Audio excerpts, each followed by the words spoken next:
Mari saudara-saudara sekalian, kita awali dalam doa untuk pemberitaan firman Tuhan. Mari kita berdoa bersama-sama. Bapa Surgawi, dalam nama Tuhan Yesus, hati kami tetap melimpah dengan ucapan syukur. Sebab sampai hari ini kami tetap berkata Tuhan itu sangat baik. Dan kami boleh merasakan kasih dan kebaikan Tuhan sepanjang hidup kami. Sehingga hari ini kami ada sebagaimana ada, semua karena berkat kemurahan Tuhan. Bapa, izinkan hamba-Mu sebentar lagi memaparkan firman Tuhan bagi jemaat Tuhan. Dan Engkau memakai hamba-Mu, mengurapi hamba, mengkuduskan.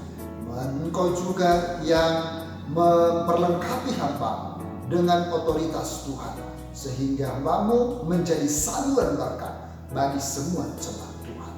Dan Engkau berkuasa atas pemberitaan firman Tuhan melalui kuasa Roh Kudus-Mu. Dan Engkau juga berkuasa bagi setiap pendengar, bagi setiap jemaat-Mu yang memberikan perhatian mereka kepada firman Tuhan. Kami percaya firman-Mu satu-satunya jawaban di dalam kehidupan mereka. Terima kasih Bapa. Di dalam nama Tuhan Yesus, kami siap memaparkan firman Tuhan. Haleluya. Amin. Haleluya, haleluya. Shalom Bapak Ibu Saudara sekalian. Apa kabar hari ini? Doa dan harapan saya, kabar baik, luar biasa, tetap sehat, tetap kuat, tetap semangat, dan tetap survive dalam Tuhan. Haleluya, puji nama Tuhan. Senang sekali hari ini Tuhan izinkan kita semua di dalam perlindungan Tuhan, penyertaan Tuhan, dan tetap dapat berinteraksi dengan firman Tuhan. Saudara-saudara yang dikasihi Tuhan, izinkan saya menyampaikan satu topik firman Tuhan pada hari ini, yakni keperluan utama adalah Yesus. Sekali lagi, keperluan utama adalah Yesus. Saya membaca satu nats firman Tuhan dari Injil Yohanes pasal 4 ayat 1 sampai 10. Demikian pemberitaan firman Tuhan. Percakapan dengan perempuan Samaria. Ketika Tuhan Yesus mengetahui bahwa orang-orang Farisi telah mendengar bahwa ia memperoleh dan membaptis murid lebih banyak daripada Yohanes, meskipun Yesus sendiri tidak membaptis, melainkan murid-muridnya, ia pun meninggalkan Yudea dan kembali lagi ke Galilea. Ia harus melintasi daerah Samaria, maka sampailah ia ke sebuah kota di Samaria yang bernama Sikar, dekat tanah yang diberikan Yakub dahulu kepada anaknya Yusuf. Di situ terdapat sumur Yakub. Yesus sangat letih oleh perjalanan, karena itu ia duduk di pinggir sumur itu. Hari kira-kira pukul 12. Maka datanglah seorang perempuan Samaria hendak menimba air. Kata Yesus kepadanya, "Berilah aku minum." Sebab murid-muridnya telah pergi ke kota membeli makanan. Maka kata perempuan Samaria itu kepadanya, "Masakan engkau seorang Yahudi minta minum kepadaku seorang Samaria? Sebab orang Yahudi tidak bergaul dengan orang Samaria." Jawab Yesus kepadanya, "Jika engkau tahu tentang karunia Allah dan siapakah dia yang berkata kepadamu, berilah aku minum, niscaya engkau telah meminta kepadanya, dan ia telah memberikan kepadamu air hidup." Haleluya. Amin. Puji nama Tuhan. Keperluan utama adalah Yesus. Sekali lagi, keperluan utama adalah Yesus. Sungguh setiap orang berbahagia ketika mengarahkan perhatiannya kepada firman Tuhan. Dan setiap orang pasti bersuka cita karena keperluan utamanya adalah Yesus. Saudara-saudara, semua insan manusia di bawah kolong langit ini memiliki keperluan utama. Keperluan utama seseorang bisa berupa jasmani atau sebaliknya berupa rohani. Masalahnya adalah masing-masing insan belum tahu apa yang menjadi kebutuhan utama di dalam kehidupan mereka. Maka kemudian kita bisa memperhatikan bagaimana fenomena terjadi di tengah-tengah masyarakat. Bahwa Tidak sedikit manusia tidak mengerti bagaimana kebutuhan utama, bagaimana keperluan utama di tengah-tengah kehidupan mereka. Perhatikan bagaimana kemudian masyarakat menjadikan kebutuhan utama mereka, keperluan utama mereka bersifat jasmani. Misalnya seperti rumah, mobil, kekayaan, kesenangan hidup.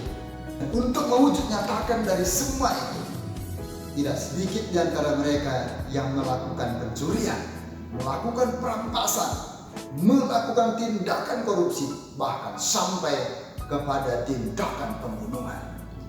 Meskipun pada akhirnya mereka mengalami penyesalan yang begitu panjang, tetapi sudah terlambat. Karena prioritas mereka, keperluan utama mereka adalah bersifat jasmani. Saudara-saudara dikasih Tuhan, deskripsi dalam teks Yohanes 4 ayat 1 sampai kepada ayat 42 ini, maka di sini menggambarkan seorang perempuan Samaria yang sedang mencari kepuasan, terlebih kepuasan dari jiwa mereka. Kalau kita perhatikan di sini, ternyata tindakannya sangat keliru. Dia mengalami kekosongan dalam jiwanya. Dia mengalami hubungan yang tidak harmonis dengan sesama warga masyarakat, mengalami disharmonis dengan sesama manusia. Dan itu sebabnya ia mengambil air pada saat tengah hari atau jam 12 siang. Sementara lazimnya masyarakat setempat mengambil air pada pagi hari dan pada sore hari. Itu sudah tahu apa yang dikandung oleh hatinya, bahwa perempuan Samaria melakukan tindakan dengan mengambil air pada siang hari, motivasinya supaya tidak bertemu dengan orang banyak. Dan dia merasa tersisih, dia merasa menjadi salah satu kaum marginal, dan stigma di masyarakat terkait tentang profesi hidupnya melekat suatu stigma yang buruk di mata masyarakat pada saat itu. Saudara-saudara dikasih Tuhan, peristiwa perjumpaan dengan Yesus, perempuan Samaria ini mengalami kepuasan jiwa, mengalami suatu perubahan paradigma, mengalami suatu perubahan karakteristik hidup. Dan perubahan itu terjadi dalam dirinya. Dan sejak itu dia menjadikan Yesus sebagai keperluan utama di dalam kehidupannya dan bukan yang lain. Pertanyaan kemudian yang dapat kita munculkan adalah, mengapa Yesus keperluan utama? Jawabannya adalah, yang pertama, karena Yesus mempedulikan. Ayat 7 dan ayat 8 sampai ayat yang ke-9. Di sana kita memperhatikan interaksi antara Yesus dengan perempuan Samaria itu. Perhatikan dalam ayat yang ke-9 bahwa warga masyarakat Yahudi tidak bergaul dengan warga masyarakat Samaria. Dan kejadian ini sudah sangat lama terjadi.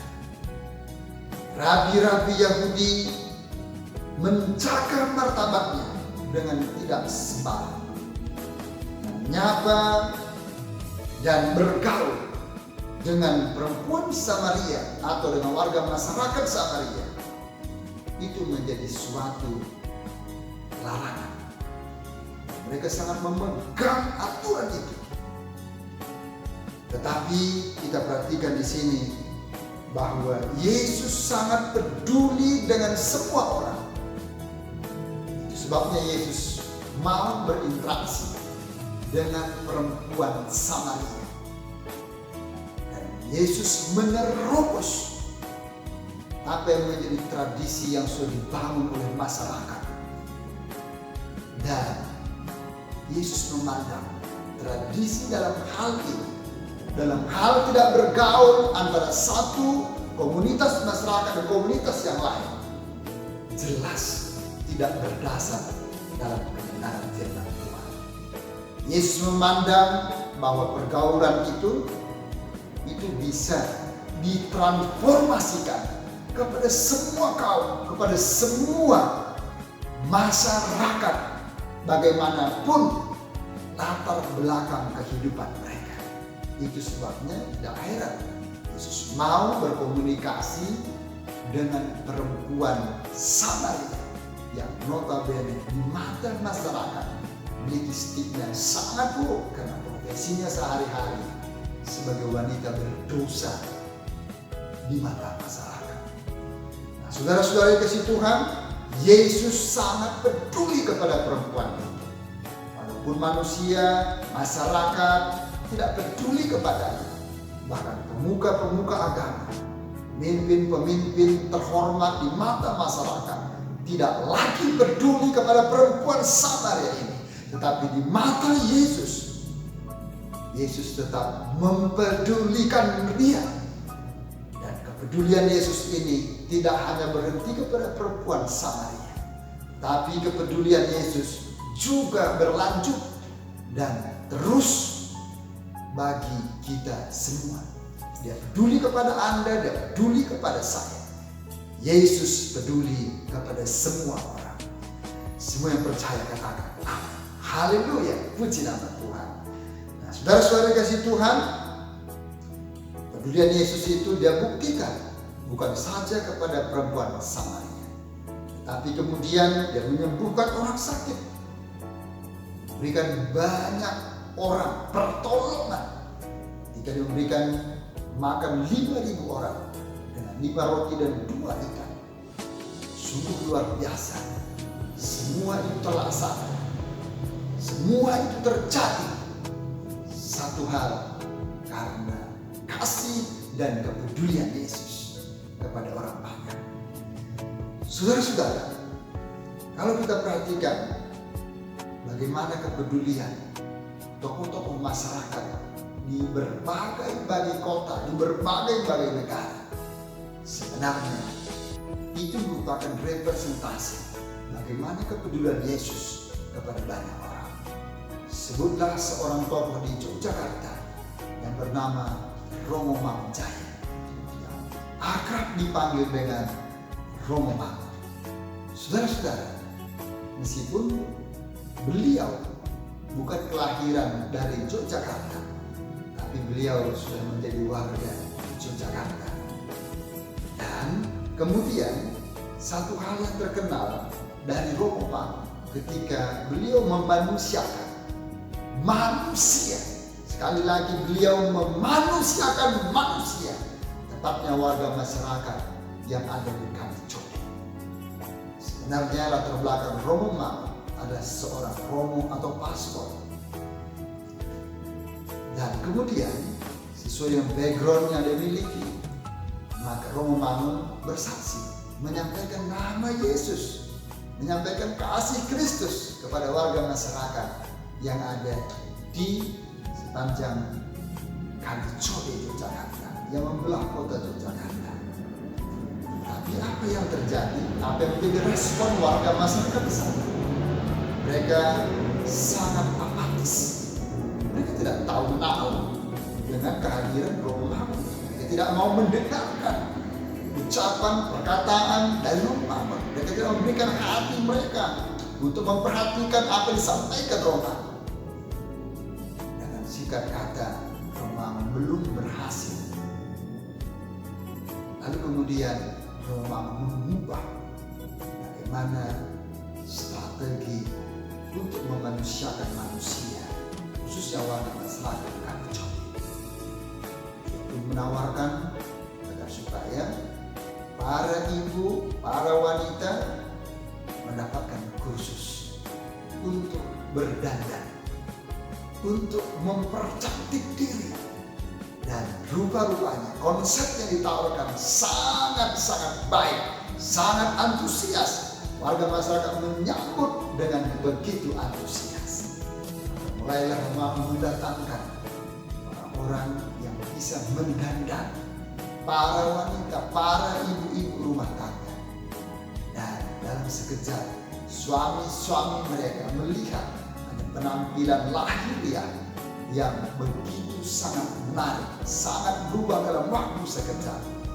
Dan biasanya para ayah atau para bapak di warga dan masyarakat warga di Kalicot biasanya jarang pulang ke rumah, tapi dengan tampilan yang sudah berbeda, sekarang mereka menjadi sangat betah dan sangat berlama-lama tinggal di rumah, sangat tertarik, dan mereka tetap memang suka tinggal di rumah. Saudara-saudara, kemudian warga masyarakat sangat antusias mendengarkan apa saja kemudian yang disampaikan oleh Allah. Sebabnya ending warga membangun, maka kemudian warga masyarakat tidak lebih daripada separuh mendengarkan perkataan Roma, mana kemudian Roma menceritakan tentang kasih Tuhan Yesus. Maka mereka sangat menyimaknya, sangat meresponnya, sangat antusias. Mereka benar-benar memberikan hidup mereka sesuai dengan apa yang diharapkan oleh Roma. Puji nama Tuhan. Saudara-saudara yang dikasihi oleh Tuhan, kepedulian Romo Mama bisa memanusiakan warga masyarakat di Kalicot, merupakan satu representasi yang kecil bagaimana kemudian kepedulian Yesus terhadap semua manusia, terhadap Anda, terhadap saya, terhadap kita semua. Dia begitu peduli, dia sangat peduli, bukan hanya satu kali, tetapi setiap hari, setiap waktu, kepedulian Allah terhadap manusia tidak pernah sirna, tidak pernah berhenti, tapi terus mengalir, bagikan air yang mengalir. Dan puji nama Tuhan. Yang kedua, mengapa Yesus keperluan utama? Karena Yesus berkuasa memuaskan jiwa. Sekali lagi, karena Yesus memuaskan jiwa manusia. Perempuan Samaria sebenarnya sedang mengalami kekosongan jiwa, sedang mengalami kehampaan jiwa, sedang mengalami kegalauan jiwa. Akan tetapi ketika perempuan Samaria bertemu dengan Yesus, berbincang-bincang dengan Yesus dari hati ke hati, maka kemudian Yesus memberikan kepuasan jiwa, sehingga perempuan Samaria itu benar-benar mengalami suatu terobosan, mengalami perubahan yang baru di dalam kehidupannya. Haleluya, puji nama Tuhan. Saudara-saudara dikasihi Tuhan, ilmuwan berkata bahwa unsur terbesar dalam tubuh manusia terdiri dari air.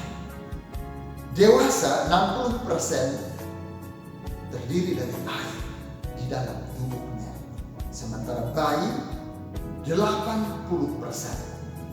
Begitu pula dengan alam semesta ini, air menjadi bagian yang terbesar meliputi alam semesta lain. Tanpa air semuanya akan mati. Semua tumbuhan, semua hewan, semua makhluk hidup sangat membutuhkan air. Begitu juga manusia. Air mampu menghilangkan rasa dahaga, dan air dapat memberikan kehidupan bagi setiap makhluk hidup. Di sini dikatakan tidak akan haus untuk selama-lamanya.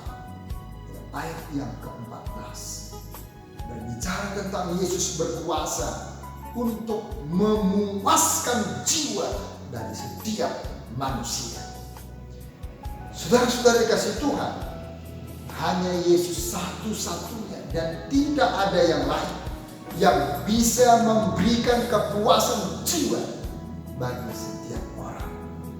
Sama seperti perempuan Samaria, dia memperoleh kepuasan jiwa karena dia sudah mengenal siapa Yesus, sumber mata air yang terus hidup di dalam kehidupannya, dapat memberikan kehidupan bukan hanya untuk hidup sementara di dunia, tetapi juga untuk hidup yang akan datang, yaitu hidup dalam kekekalan.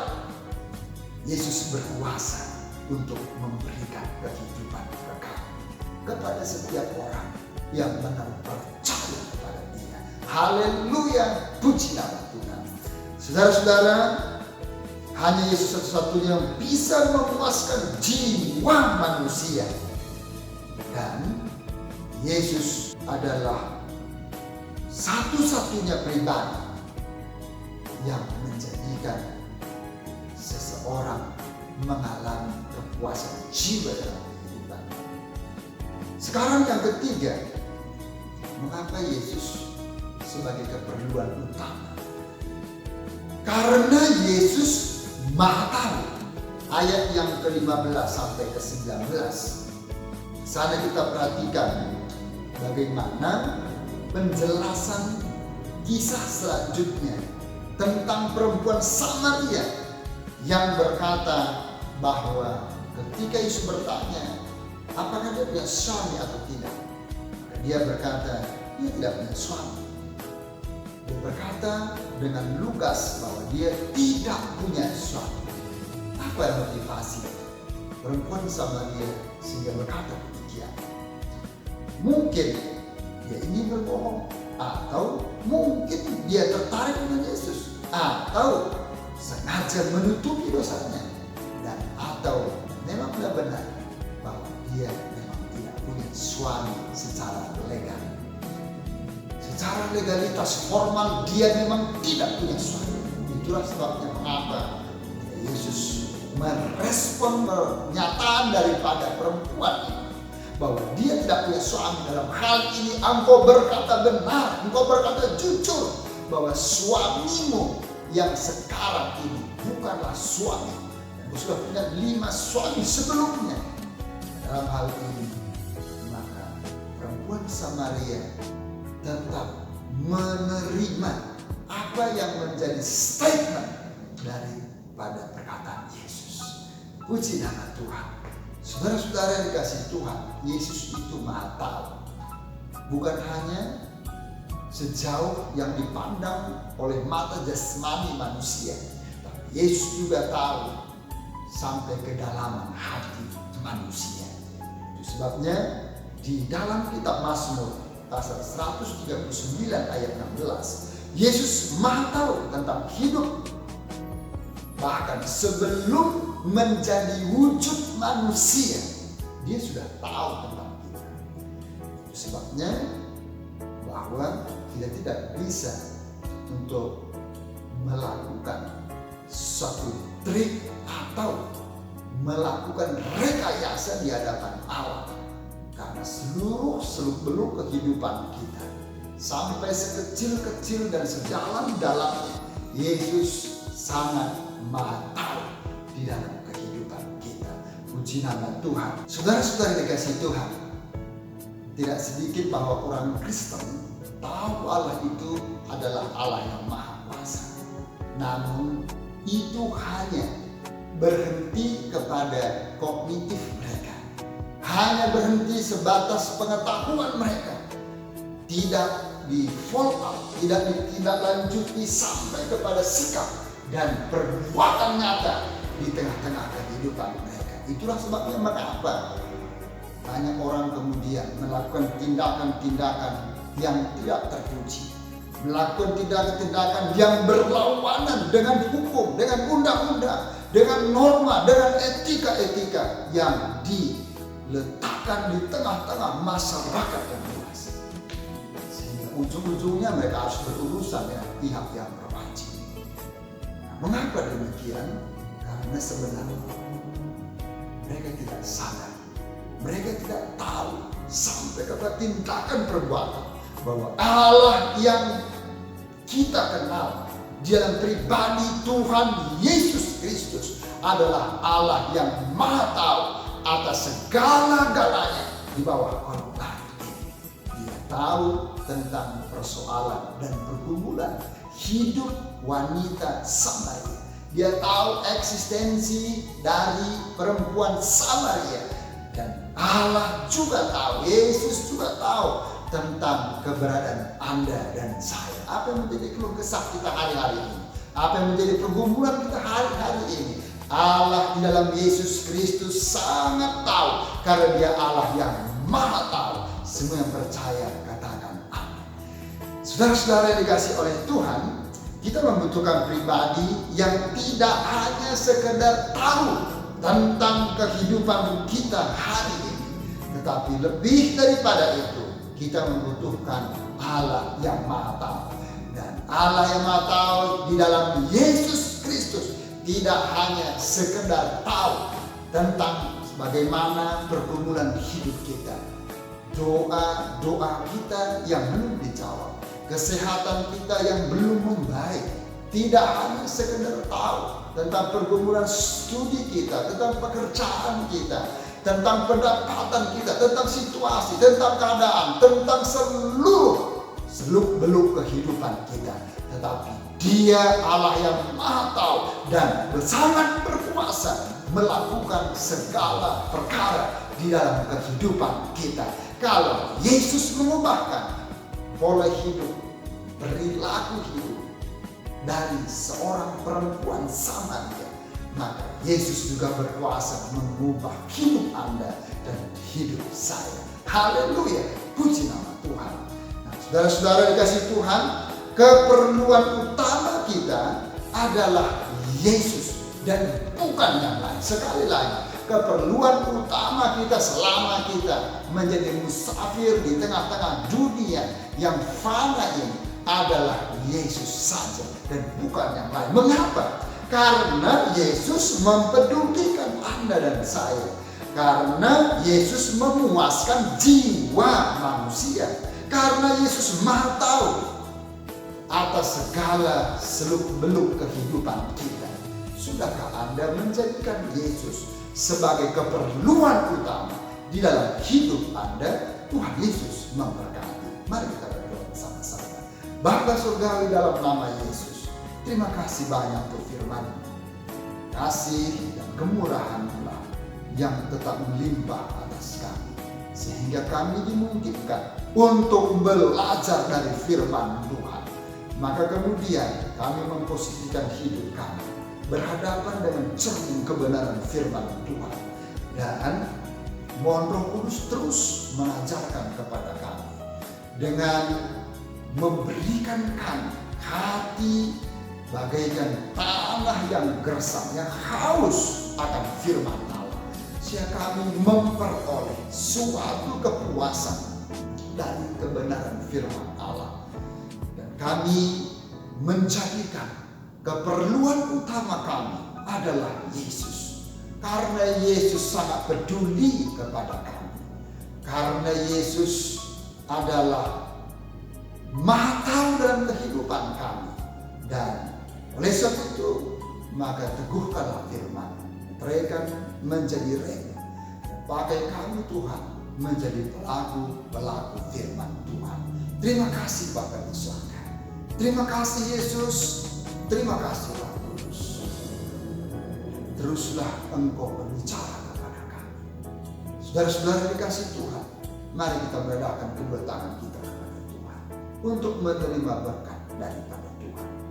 Dengan imanmu terima dan bawalah pulang limpah anugerah damai sejahtera dari Allah Bapa di surga, cinta dan kasih sayang dari Yesus Kristus Tuhan dan penebus kita, serta persekutuan Allah Roh Kudus turut memenuhi, menyertai, menghiburkan, mencerahkan, memberkati, dan menyelamatkan kita semua hari ini, besok sampai Maranatha, Tuhan Yesus Kristus datang untuk kedua kalinya. Dan di nama Tuhan Yesus kami mengucap syukur serta terima berkat Tuhan. Semua yang percaya katakan haleluya. Amin. Tuhan Yesus memberkati kita semua. Shalom.